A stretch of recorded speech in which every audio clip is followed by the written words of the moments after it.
Sebab itu jemaat Tuhan, hati-hatilah jika dalam penantian-penantian kita akan Kristus Tuhan kita menjadi tinggi hati. Jika dalam pencapaian-pencapaian kita menjadi orang yang sombong. Jika perayaan-perayaan kita di minggu-minggu Advent ini justru membawa kita lupa kepada mereka-mereka yang hidup dalam kekurangan.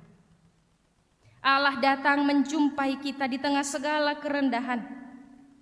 Ia merendah supaya kita yang berdosa ini, yang tidak layak ini, yang rendah ini ditinggikannya karena kasih-Nya.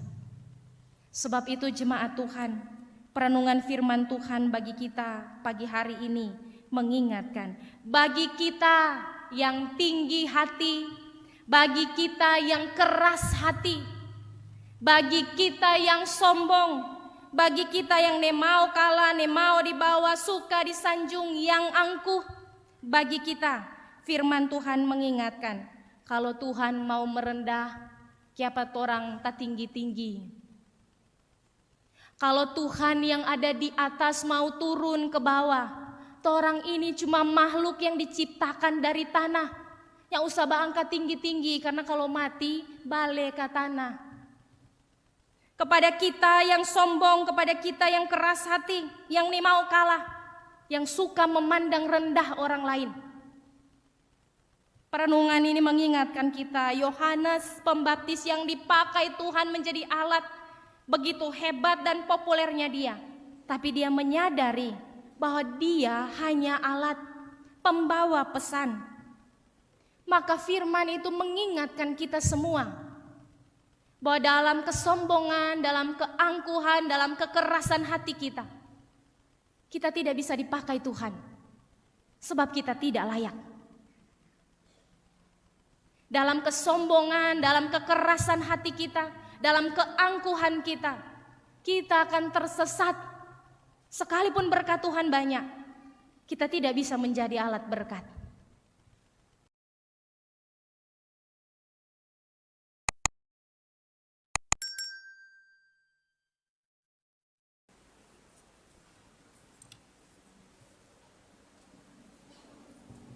Shalom, damai di hati.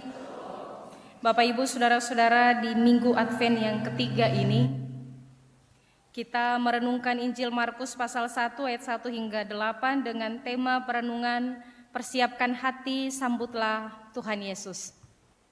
Bapak Ibu jemaat Tuhan berbicara tentang persiapan dalam hubungan dengan kelahiran Yesus.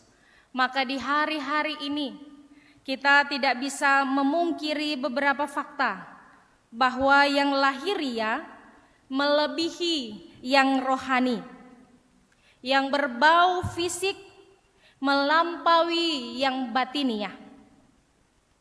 Aksesoris menjadi lebih penting dari tata krama, sehingga ada banyak orang baju baru, gaya kekinian, biar belum kelar manjai pakai di gereja. Baju yang pakai di kolam, pakai di pesta, pakai di pantai, belum pakai dalam gereja. Karena itu kekinian, aksesoris sekali lagi menjadi lebih penting dari tata krama. Di hari-hari ini Bapak Ibu saudara-saudara, dekorasi menjadi lebih penting dari kasih. Biar siksa memboleh kalah aksi. Lalu Birman Sogorden baru torang le musti. Kalau yang di sebelah socet rumah torang le musti. Pada akhirnya bicara tentang kasih, bicara tentang hal-hal yang berfokus pada diri sendiri. Sehingga kita seringkali lupa untuk mengulurkan tangan bagi orang lain. Bagi mereka yang membutuhkan, bagi mereka yang kekurangan, bagi mereka yang terpenjara, bahkan bagi mereka yang kehilangan arah dan sesat. Sekarang ini Bapak Ibu saudara-saudara, makan minum menjadi lebih penting dari empati dan rupa. Tapi Tuhan tidak. Tuhan melihat hati. Sebab itu kita diingatkan bahwa hati adalah perbendaharaan hidup, tempat kita menyimpan semuanya. Maka firman Tuhan bilang, jagalah hatimu dengan segala kewaspadaan, karena dari situlah terpancar kehidupan. Baju baru, sepatu baru, semua serba baru, Tapi kalau diri masih manusia lama, masih hidup dalam dosa, kita tidak bernilai dalam pandangan Tuhan. Perayaan-perayaan kita tidak ada gunanya. Makanan, minuman banyak, tapi iman dan ketaatan sedikit, maka kekristenan kita sesungguhnya tidak ada, kabur. Gaya manis sekali, maka kalau hati pahit sekali, tidak berkenan dalam pandangan Tuhan. Postingan-postingan perayaan Natal, so ambor semua di sosmed, bagus sekali Jalia. Tapi hati-hati, jangan sampai rumah tangga tak ambor, anak-anak tak ambor, tanggung jawab kita tak ambor oleh semua. Oleh karena perilaku-perilaku hidup kita. Sebab hal-hal yang demikian bukan yang dikehendaki Tuhan. Lalu apa yang dikehendaki Tuhan, apa yang Tuhan mau? Injil Markus pasal 1 ayat 4 menegaskan dengan jelas, Tuhan mau pertobatan. Pertobatan dalam bahasa Yunani artinya perubahan pikiran dari kata metanoia. Dari yang semula mau ke kiri, kong dia berbalik, dia pindah ke kanan. Dari yang awalnya membelakangi Tuhan, dia berbalik menuju Tuhan. Perubahan hati dan pikiran yang membawa manusia lebih dekat dengan Allah. Oleh sebab itu pertobatan dimulai dari hati. Sebab sekali lagi hati adalah perbendaharaan hidup. Yang orang simpan di hati, itu tuh mau muncul di ucapan, itu tuh mau muncul di kalakuan, itu tuh menguasai pikiran kita.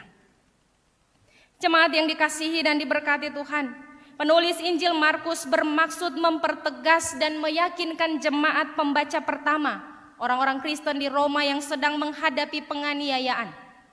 Kepada mereka, penulis Injil Markus mau menyatakan bahwa Yesus benar-benar Allah yang datang ke dunia dalam pribadi Yesus Kristus sebagai manusia. Yesus adalah anak Allah, Allah sendiri yang jadi manusia. Sebab itu Markus mengutip nubuatan Nabi Yesaya dan Nabi Maleaki sebagaimana yang kita baca pada ayatnya yang kedua dan ayatnya yang ketiga. Lihatlah, aku menyuruh utusanku mendahului engkau. Ia akan mempersiapkan jalan bagimu. Ada suara orang yang berseru-seru di padang gurun, persiapkanlah jalan untuk Tuhan, luruskanlah jalan baginya. Markus menyatakan dengan jelas, itulah Yohanes Pembaptis yang diutus oleh Allah untuk menyampaikan seruan pertobatan, bahwa Kristus akan datang, bahwa Allah sendiri akan melakukan penebusan. Dan Yohanes telah melakukan karyanya, sebagaimana ia telah menyerukannya pada ayat yang keempat. Bertobatlah dan berilah dirimu dibaptis dan Allah akan mengampuni dosamu.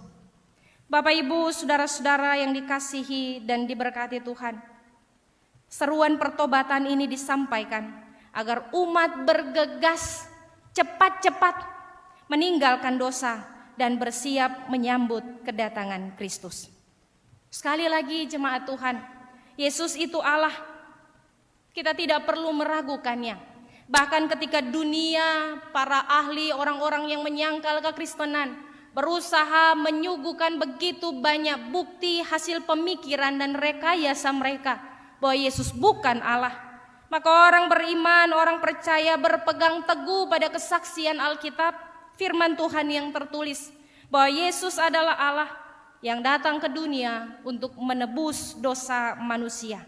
Maka setiap orang, setiap umat Tuhan yang bersiap menyambut kedatangannya, hendaklah hidup dalam pertobatan.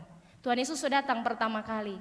Orang yang hidup di masa sekarang sedang menantikan kedatangan Kristus yang kedua kali sebagai hakim yang agung. Tentang persiapan ini Bapak Ibu jemaat Tuhan, Yohanes tidak berbicara tentang dekorasi, tidak. Yohanes tidak berbicara tentang aksesoris, tidak sama sekali. Yohanes tidak bicara tentang makan minum, tentang perayaan atau tentang pesta.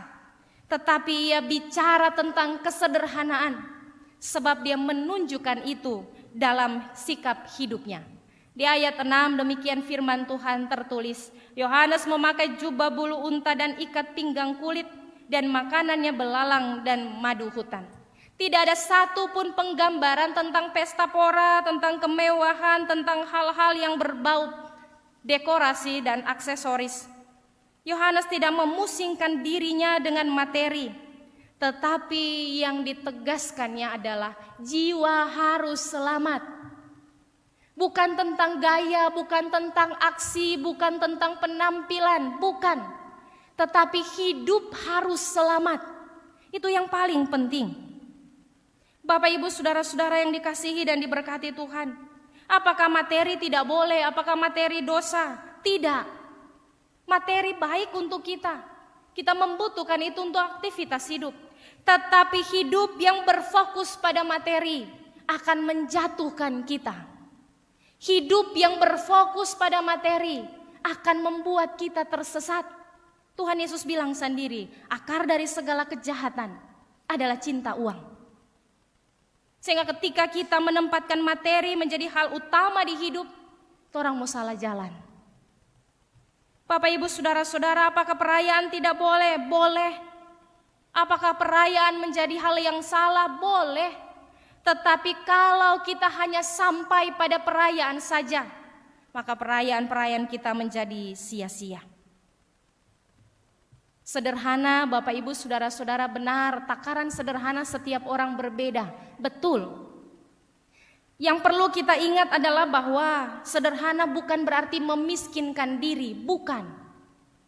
Sederhana bukan berarti orang harus berhemat, susah payah sampai orang seperti orang yang tidak punya apa-apa, bukan. Tetapi sederhana bicara tentang tidak memaksakan kalau tidak ada. Nyanda bapaksa kalau nyanda ada. Juga kalau ada, tidak memamerkan dan tidak berlebihan. Kalau ada, tidak memamerkan dan tidak berlebihan. Karena itu firman Tuhan bilang, cukupkanlah dirimu dengan apa yang ada padamu. Cukup saja dengan apa yang ada pada kita. Kalau nyanda ada, ndak usah bapaksa. Kalau ada, ndak usah berlebihan. Supaya kita bisa meringankan tangan bagi orang lain kalau kita punya berlebih. Supaya kalau kita tidak punya, kita bisa bersyukur dengan apa yang kita punya. Sebab yang demikianlah yang akan membawa kita memaknai makna keselamatan yang Tuhan beri bagi kita. Jemaat yang dikasihi dan diberkati Tuhan, Yohanes dalam posisinya ia menyadari, bahkan dia menyampaikan bahwa dia lebih rendah dari Tuhan Yesus. Sebab itu ia menunjukkan keteladanan tentang kerendahan hati. Demikian kata Yohanes, sesudah aku akan datang ia yang lebih berkuasa daripadaku. Perhatikan ini Bapak Ibu saudara-saudara, membungkuk dan membuka tali kasutnya pun aku tidak layak. Yohanes menyampaikan itu saat popularitasnya sedang naik. Begitu banyak orang datang memberi diri dibaptis di sungai Yordan. Yohanes sangat terkenal. Orang-orang datang mengikuti pesan yang dia sampaikan. Namanya menyebar. Tapi di tengah situasi yang demikian, ia tidak lupa bahwa ia pembawa pesan. Dalam situasi yang demikian, dia tidak lupa bahwa dia hanya utusan. Dia tidak lupa bahwa dia hanya alat. Sebab itu dia menyatakan membungkuk dan membuka tali kasutnya pun aku tidak layak. Yohanes menunjukkan keteladanan tentang kerendahan hati. Sebab itu jemaat Tuhan, hati-hatilah. Jika dalam penantian-penantian kita akan Kristus, Tuhan kita menjadi tinggi hati. Jika dalam pencapaian-pencapaian kita menjadi orang yang sombong. Jika perayaan-perayaan kita di minggu-minggu Advent ini justru membawa kita lupa kepada mereka-mereka yang hidup dalam kekurangan. Allah datang menjumpai kita di tengah segala kerendahan. Ia merendah supaya kita yang berdosa ini, yang tidak layak ini, yang rendah ini ditinggikannya karena kasih-Nya. Sebab itu jemaat Tuhan, perenungan firman Tuhan bagi kita pagi hari ini mengingatkan, bagi kita yang tinggi hati, bagi kita yang keras hati, bagi kita yang sombong, bagi kita yang mau kalah, mau dibawa, suka disanjung, yang angkuh, bagi kita firman Tuhan mengingatkan, kalau Tuhan mau merendah, kiapa torang tak tinggi-tinggi. Kalau Tuhan yang ada di atas mau turun ke bawah, torang ini cuma makhluk yang diciptakan dari tanah, yang usah angkat tinggi-tinggi, karena kalau mati balik ke tanah. Kepada kita yang sombong, kepada kita yang keras hati, yang mau kalah, yang suka memandang rendah orang lain. Perenungan ini mengingatkan kita, Yohanes Pembaptis yang dipakai Tuhan menjadi alat, begitu hebat dan populernya dia. Tapi dia menyadari bahwa dia hanya alat pembawa pesan. Maka firman itu mengingatkan kita semua, bahwa dalam kesombongan, dalam keangkuhan, dalam kekerasan hati kita, kita tidak bisa dipakai Tuhan, sebab kita tidak layak. Dalam kesombongan, dalam kekerasan hati kita, dalam keangkuhan kita, kita akan tersesat. Sekalipun berkat Tuhan banyak, kita tidak bisa menjadi alat berkat. Jemaat yang dikasihi dan diberkati Tuhan, tetapi juga firman Tuhan ini ditujukan kepada kita, semua kita yang luka hati, yang tawar hati, yang kecil hati, yang penuh dengan kebimbangan, kekhawatiran, beban dan pergumulan menindih hatinya, menindih hidupnya. Kepada kita firman Tuhan mau menyatakan, Tuhan datang. Bacaan kita Yesaya tadi mengatakan, Dia menyelamatkan umatnya. Keselamatan datang dari Allah. Karena itu jangan takut, jangan kecil hati, jangan tawar hati, jangan biarkan luka hati merebut sukacita kita. Tuhan ada. Kalau orang takut, bimbang, terluka, datang Pak Tuhan. Nggak usah menangis di sosial media, nggak usah berkeluh kesah di sosial media. Datang Pak Tuhan. Tuhan tidak butuh kata-kata yang fasih. Tuhan cuma butuh iman yang sungguh. Lipat tangan, tutup mata, lipat lutut, dan bicaralah pada Allah dengan hati. Tuhan Maha mendengar. Dia paham apa yang torang katakan. Jangan takut di perenungan-perenungan menyambut Natal, di ibadah-ibadah, di kolom-kolom, dijaga. Kami para pendeta selalu menyampaikan, para ahli menyebut kita akan menghadapi resesi besar di tahun 2023. Kita sedang bergumul dengan perang antar negara. Kita bergumul dengan masalah-masalah yang begitu banyak di dunia ini. Sehingga pemerintah mengingatkan kita berjaga-jaga. Kita sedang menghadapi ancaman resesi yang jauh lebih besar dari yang pernah terjadi. Tetapi sebagai hamba Tuhan, saya mau mengatakan kepada kita semua umat Allah, jangan takut. Tuhan itu Allah Immanuel, Dia beserta kita. Jangan kecil hati, jangan tawar hati. Manusia tidak hidup dari roti saja. Begitu Tuhan Yesus bilang, tetapi dari setiap perkataan firman yang keluar dari mulut Allah. Apa yang diberkati Tuhan, diberkati untuk selamanya. Kalau Tuhan angkanya, tidak ada orang bisa kasih jatuh. Tapi kalau Tuhan pelenya, tidak ada orang bisa buka. Percaya Tuhan, optimis dengan Tuhan. Kita punya Allah yang luar biasa. Dunia boleh mengatakan begitu banyak prediksi, tapi Tuhan pegang kendali dalam hidup. Karena itu orang-orang beriman harus punya iman yang kuat, percaya dan bergantung, mengandalkan Tuhan. Firman Tuhan ini juga ditujukan kepada kita semua, yang baik hati, yang tulus hati, murah hati, rendah hati, yang besar hatinya. Firman Tuhan mengingatkan kita, tetaplah kuat, tetaplah kuat, tetaplah baik, tetaplah rendah hati sekalipun mungkin direndahkan, tetaplah baik walaupun mungkin kita diperlakukan dengan tidak baik. Tetaplah berbesar hati sekalipun mungkin kita dihina, tidak dianggap, disepelekan. Tetaplah tulus, walaupun mungkin yang kita dapati adalah kemunafikan-kemunafikan dalam hidup. Jangan berubah menjadi jahat hanya karena dunia memperlakukan kita dengan jahat. Tetaplah kuat, sebab Allah itu besar dan Dia hebat. Dia sanggup melindungi kita, Dia sanggup memberkati kita.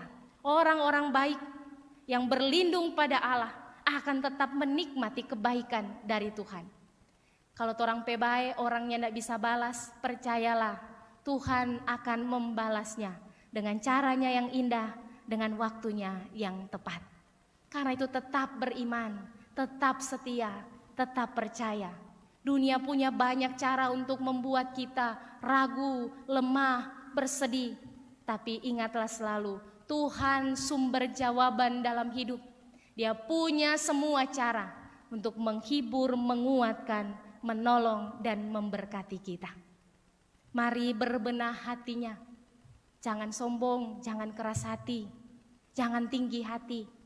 Jangan juga jadi orang yang kecil hati, tawar hati. Tapi harus menjadi orang yang tulus hatinya, baik hatinya, murah hatinya, penuh iman.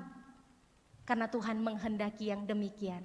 Firman Tuhan bilang supaya kalau Tuhan datang kedua kali, Dia mendapati kita hidup dalam iman.